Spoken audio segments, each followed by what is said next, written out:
Okay, so ating pag-aaralan ngayon ay mula sa aklat ng Unang Samuel chapter 17 verse 1 hanggang 11. Ito yung hamon ni Goliath doon sa mga taga-Israel. Sabi dito sa verse 1, nagsama-sama ang mga hukbong Pilistiyo sa suko na sakop ng Huda upang lusubin ang Israel. Nagkampo sila sa Ephes Damim na nasa pagitan ng Suko at Asika. Si Saul naman at ang mga Israelita ay nagkampo sa may libis ng Ela at dooy naghanda sila sa pakikipaglaban sa mga Filistiyo. Magkaharap ang dalawang pangkat, ang mga Filistiyo nasa isang burol at nasa kabilang naman ang mga Israelita. Isang libis ang nakapagitan sa kanila. Isang pangunahing mandirigma ang lumabas mula sa kampo ng mga Pilistiyo. Ang pangalan niya ay Goliath at siya ay mula sa lungsod ng Gat. Ang kanyang taas ay halos 3 metro. Hinamon niya ang mga Israelita na makipaglaban sa kanya. Tanso ang kanyang helmet, gayon din ang kanyang kasuotang pandigma na tumitimbang ng 57 kilo. Tanso rin ang nakabalot sa kanyang binti at hita, pati ang tabak na nakasakbat sa kanyang balikat. Ang hawakan ng sibat niya ay napakalaki at ang bakal naman na tulis nito ay tumitimbang ng 20 libra. Nasa unahan niya ang tagadala ng kanyang kalasag. Sumigaw si Goliath sa mga Israelita, "Bakit nakahanay kayong lahat diyan para lumaban? Ako'y isang Filistiyo at kayo na may mga alipin ni Saul. Pumili na lang kayo ng ilalaban sa akin. Kapag ako'y natalo, alipinin ninyo kaming lahat. Ngunit kapag siya naman ang natalo, kayo ang aalipinin namin. Hinahamon ko ngayon ang hukbo ng Israel, pumili kayo ng ilalaban ninyo sa akin." Nang marinig ito ni Saul at ng mga Israelita, nang hina ang kanilang loob at sila'y natakot. At ito pag-aaral ngayon ay 3 aral mula sa paglaban ni David kay Goliath. Lahat naman tayo ay may mga Goliath sa buhay na haharapin, no? At hindi natin pwede itong lampasan. Maging ang mga problema na ating kinakaharap sa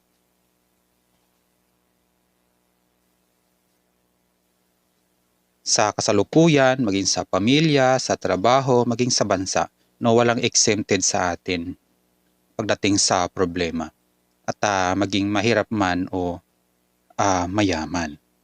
So, ito po ay yung panahon panahon ng labanan nila ng mga Pilistiyo at ng mga Israelita sa pangungunan ni Haring Saul. So, yung time na yun na sila ay nagkampo sabi doon sa Ephes Damim sa pagitan ng Suko at ng Asika, no.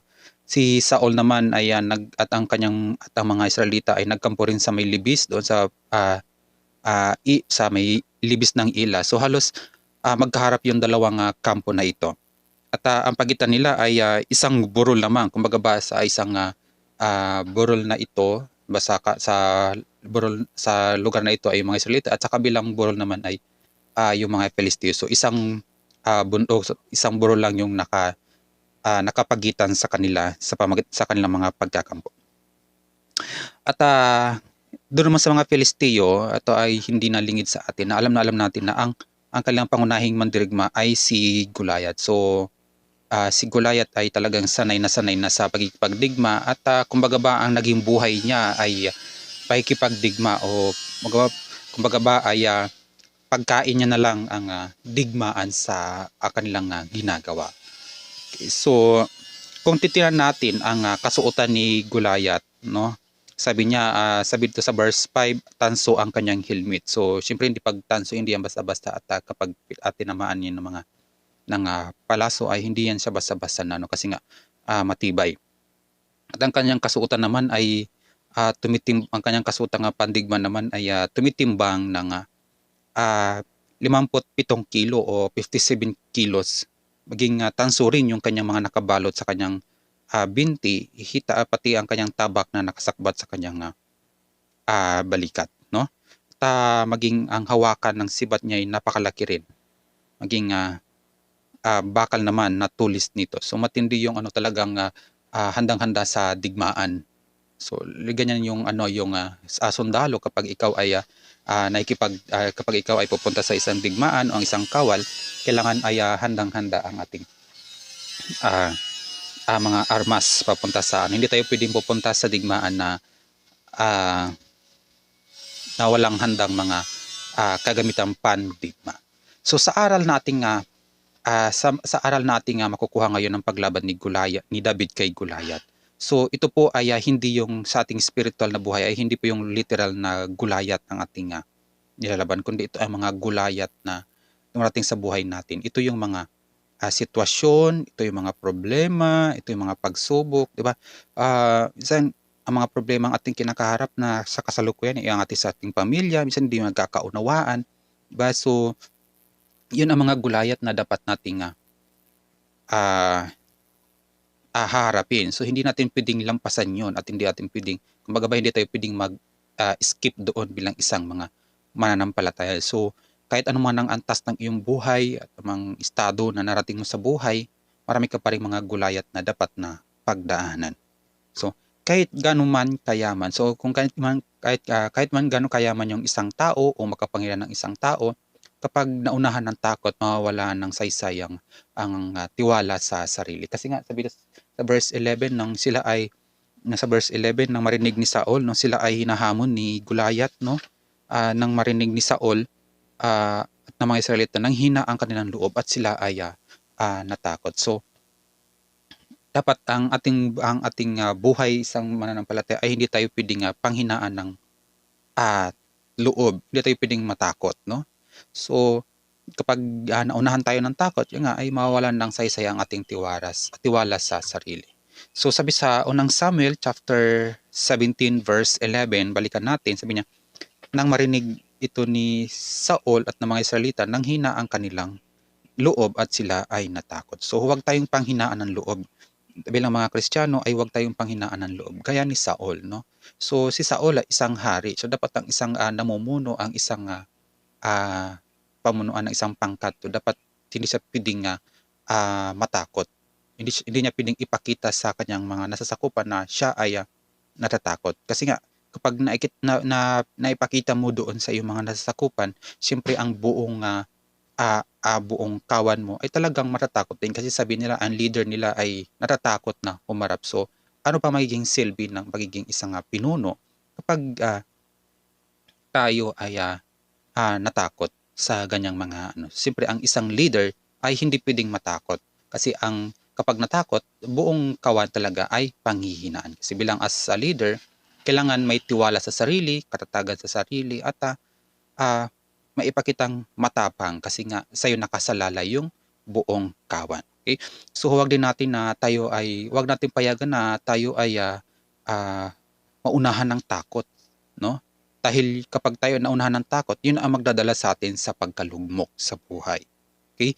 So wag din kapag naunahan talaga tayo ng takot, wala na tayong magagawa, kumbaga ba, parang blanco na yung kaisipan natin, parang hindi na natin alam kung ano ang ating mga gagawin, kasi nga naunahan na tayo ng takot. So wag tayong papayag na tayo ay maunahan ng takot. Okay, so minsan nangyari sa atin bilang mga mananampalataya, takot tayo na maubusan ng pera. Takot tayo na mawalan ng trabaho, di ba? Takot mawalay sa pamilya. Yun nga, at sa halip na matuto tayong magtiwala sa Diyos, tumayo sa ating mga sariling mga paa at huwag nakadepende sa iba. No? So yung mga bagay na ito na takot tayo. Lalo na number one is takot tayong maubusan ng pera. Kapag nakita natin sa ating pitaka, parang aabutin pa ba ito yung pera ko? Tagal pa yung sahod, ganyan, di ba? Minsan natatakot tayo na mawalan ng trabaho. Kasi kung naalala natin yung nakaraang pandemic, di ba, yung mga tao na nagdaan, ay ang daming mga nawalan ng trabaho. So hindi na nila alam, na depressed na sila kasi nga nagkaroon ng pandemic, wala na silang trabaho dahil nga sarado yung ibang mga establishmento. lalo na ang mga establishmento na hindi naman doon angkop sa mga basic na pangangailangan ng mga tao. So, paano tayo matututo ang isang tao kung ito ay nakadepende sa iba? Yun nga. So, bilang isang hari o bilang isang pinuno, dapat hindi ka pwedeng nakadepende doon sa iyong mga nasasakupan. Bilang isang leader, dapat alam mo ang mga diskarte, alam mo yung paano mo gagawin, kung paano mo pangungunahan ang iyong kawan. So, yung magkaroon ka ba ng sariling strategy sa pamumuno para kapag alam mo na para ito ay maibigay mo doon sa iyong mga nasasakupan, no? So, maging doon sa pamilya natin, maging sa mga anak, no? Paano rin sila matututo kung tayo mismo ang gumagawa, no? Maging hayaan natin sila na sila ang gumawa hanggang na sila ay matuto. So, maraming mga bata na hindi alam yung anong gagawin, hindi alam kung paano yon kasi nga simulang bata pa lang nila sa kanilang murang isipan, o ba, kumbaga ba, nagti-teenager na sila ay hindi pa sila tinuturuan. Kumbaga ba, yung lahat ng gawain na inaako ng isang magulang na dapat ay kaya nang gawin ng mga anak, mga bata. So yun. So paano din sila matututo sa kanilang mga buhay, humarap sa mga sitwasyon at tumindig na mag-isa kung hindi sila tuturuan o kung hindi sila pangungunahan doon saan. Kasi nga kapag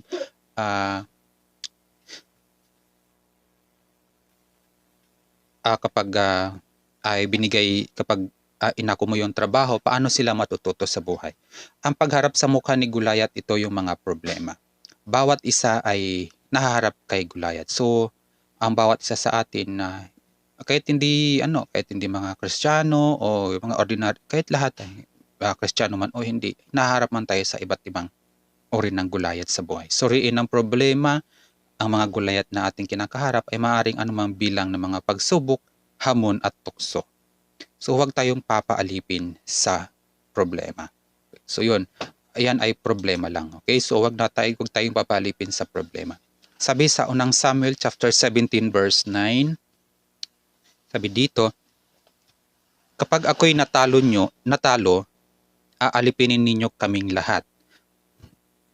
Ngunit kapag siya naman ang natalo, kayo ang aalipinin namin. Ito yung hamon ni Gulayat sa kanila na sa pakikipagdigma, no? So kasi ang hinahamon ni Gulayat na wag na silang maglabanan ng lahat, kundi magkaroon na ng labanan ng one-on-one.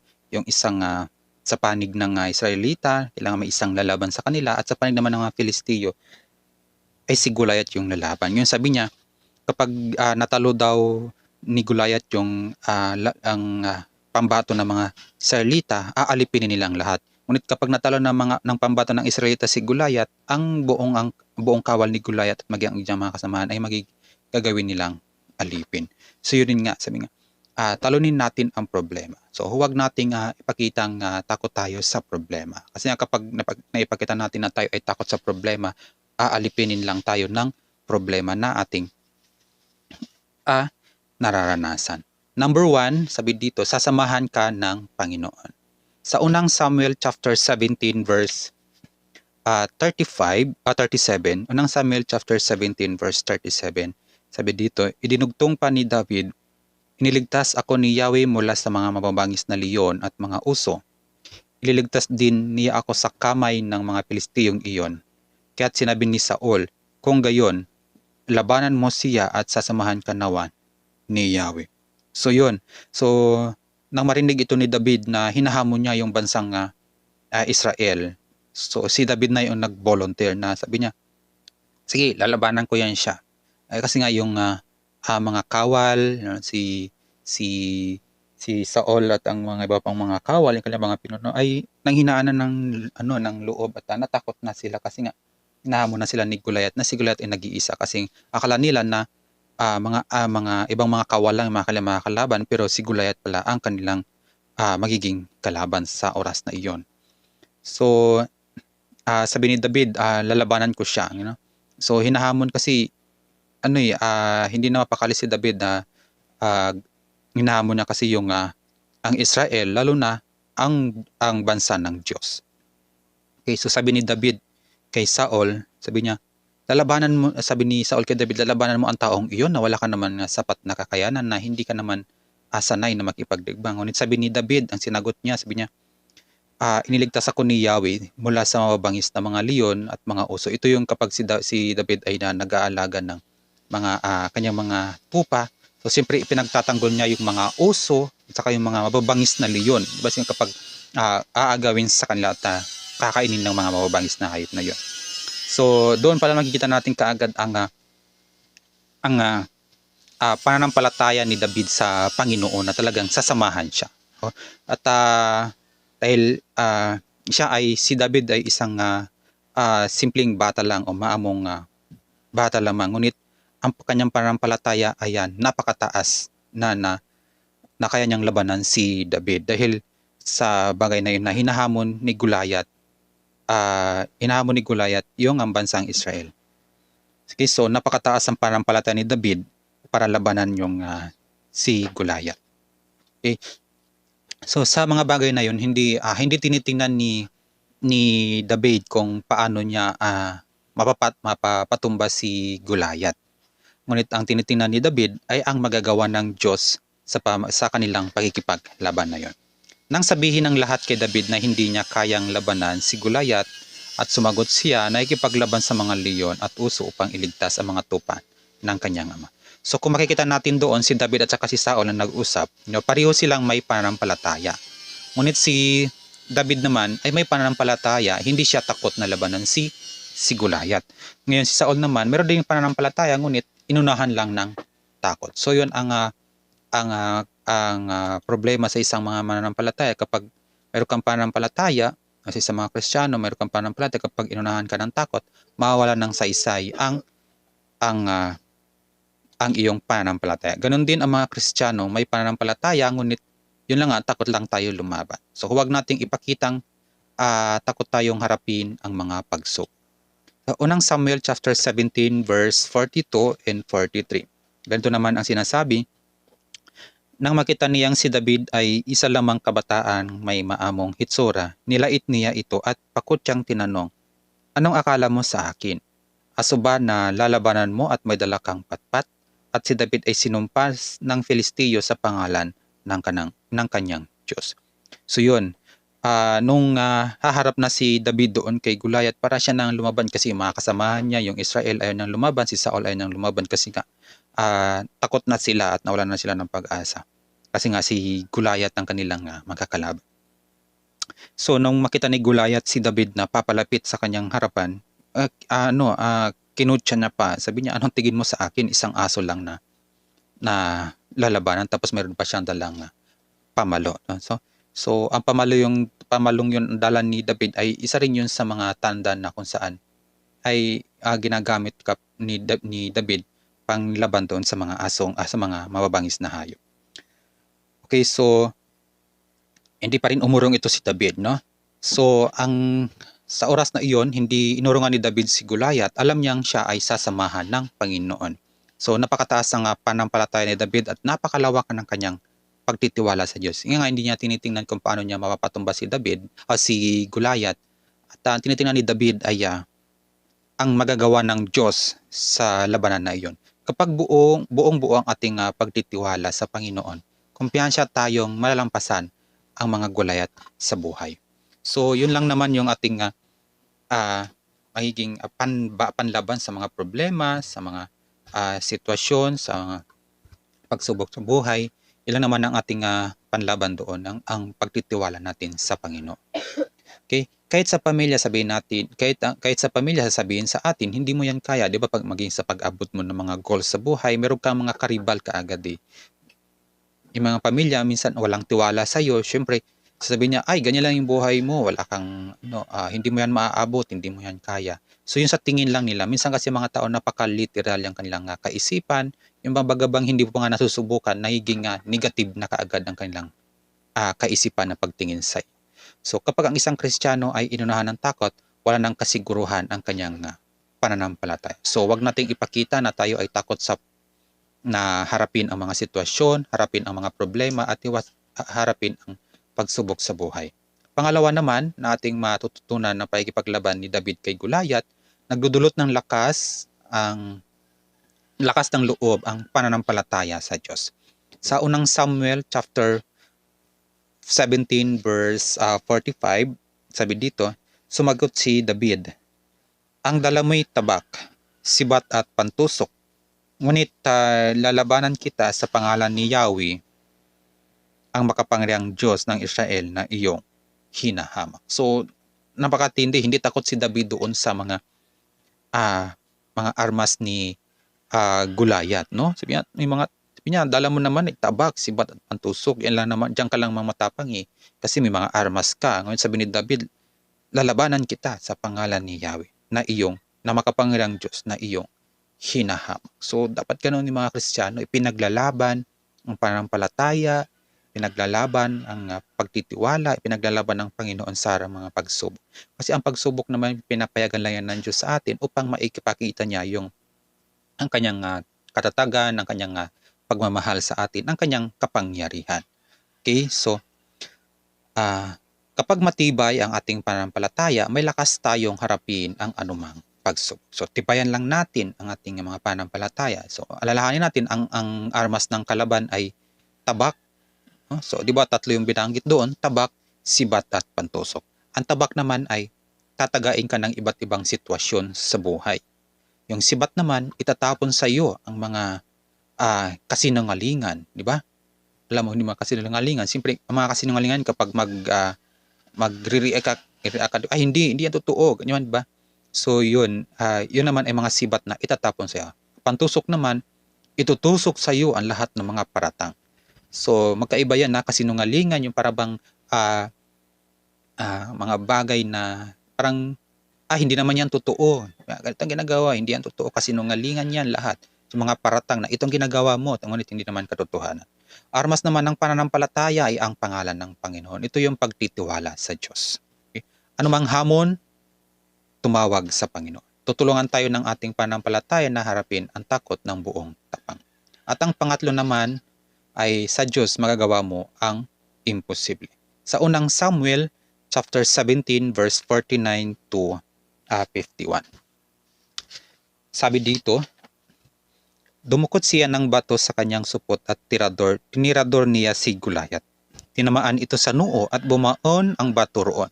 Si Goliath ay pasubsob na bumagsak sa lupa. Natalungan ni David si Goliath sa pamagitan ng tirador at bato.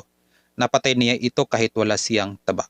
Patakbong lumapit si David, tumayo sa likod ni Goliath, hinugot ang tabak ni Goliath mula sa suksukan nito at pinugutan ng ulo. So bakit tinamaan sa noo si Goliath? Bakit sa noo na pwede naman siyang tamaan sa ibang parte ng katawan, no?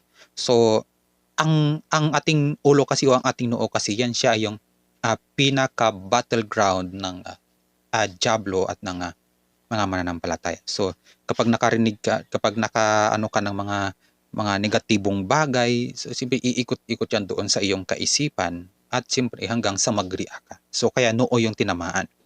So, doon kasi yung number one talaga, tumatama yung mga kasinungalingan ng diablo sa buhay natin, yung mga negative thinking, di ba? Yung mga negatibong kaisipan, doon talaga tumatama sa ating noo. Kaya noo yung pinuntiryan ni David. Okay? So, literal versus spiritual. So, nuclear weapon versus spiritual weapon, biological weapon at versus spiritual weapon. So, walang silbi ang lahat kung sa dami ng bilang ng armas magtitiwala. So, sa buong mundo, sa buong mundo, ang basihan ng lakas ng bawat bansa ay ang dami ng kanilang mga kasundaluhan, bilang ng iba't ibang mga kagamitang pandigma, no? Yung mga malalakas na kagamitan. Kapag ang isang bansa ay maraming bilang ng sundalo at iba't ibang mga kagamitan ng makikita mong talagang napakalakas sa bansa. Iyon. Sa mga mananampalataya naman, ang basihan ay ang lakas ng pananampalataya at pagtitiwala naman sa Diyos. So walang imposible ang lahat ng bagay kung sa Diyos ay ipagkakatiwala. Tulad ni David, isang bato lang ang nagpabagsak kay Goliath. Sa mga Kristiyano naman, ang pananampalataya ang magpapabagsak sa Goliath na problema. Okay? So, ganun din sa ating pananampalataya, gamitan natin ang matibay at malakas na pananampalataya pangharapin ang anumang hamon sa buhay. Walang anumang bagay na hindi kayang gawin ng Panginoon. Maging 'di ba kung maalala natin yung pagsilang kay Isaac, 'di ba kay Sarah, 'di ba? Sabihin ni Sarah na matanda na ako, bakit ako pa ako manganganak, 'di ba? Parang nasa menopause na ako, bakit pa ako manganganak, 'di ba? So 'yun. So basahin natin sa Genesis 18 verse 14. Meron bang kayang gawin si Yahweh? Tulad ng sinabi ko, babalik ako sa 1 taon at pagbalik ko ay may anak na siya. So ito yung pagsilang kay Isaac, no? Maging kasi hindi ayaw maniwala ni bagamat si Abraham ay mayroong pananampalataya, mataas na pananampalataya sa Panginoon, ay talagang yung kanyang asawa ay nagkaroon pa ng doubt sa buhay. Sabi niya, matanda na ako, bakit pa ako manganganak? So yun, bagamat yun ang sinabi ng mga anghel ng Diyos na pinadala sa kanila na si Isaac ay kanyang isisilang. Okay? So doon sa may kantang, walang imposible sa ating Diyos, kayang-kaya niyang gawin ang lahat. Na kahit sa tingin natin ay mahirap, walang imposible sa Panginoon. Si David ay may matatag na pananampalataya sa Diyos ng Israel at ang pananampalatayang iyon ay nagbigay sa kanya ng malaking tapang. So yun, kapag matatag ang ating pananampalataya sa Panginoon, yun ang magbibigay sa atin ng tapang upang harapin ang anumang hamon sa buhay. Maging pressure ka sa trabaho, di ba? Sa mga nagtatrabaho, pressure tayo, tawag tayo kay Lord. Lord, pressure na ako sa trabaho ko, tulungan mo ako.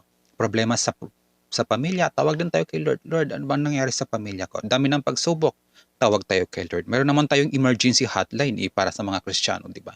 Ang emergency hotline natin ay yung Jeremiah 33 verse 3. So anong sinasabi doon?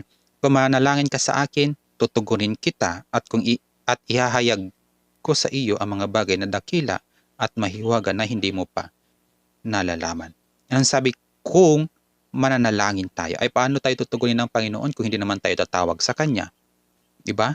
Paano naman ipapakita ng Panginoon ang mga bagay na dakila kung hindi natin nalalaman, kung hindi tayo tatawag sa Kanya? So ano mga kahit hindi lang sa maraming mga pagsubok, araw-araw ng buhay natin, tumawag tayo sa Panginoon. Sa tulong ng Diyos, maaari kang manindigan ng may pananampalataya at maging matagumpay. Anumang hamon ng buhay, huwag nating ipakitang takot tayong harapin ito. Lapit tayo sa Diyos, hingi ng tulong, taasan ang pananampalataya at patatagin ang pagtitiwala sa Kanya at ating malalampasan ang mga pagsubok sa buhay. Alalahanin natin, wala pang pagsubok na hindi natin kayang lampasan. Yan po ay sa pangako ng Panginoon doon sa 1 Korinto chapter 10 verse 13, no? Ang pangako ng Panginoon sa 1 Korinto chapter 10 verse 13, sabi niya, wala pang pagsubok na dumating sa inyo. Tingnan natin, di ba?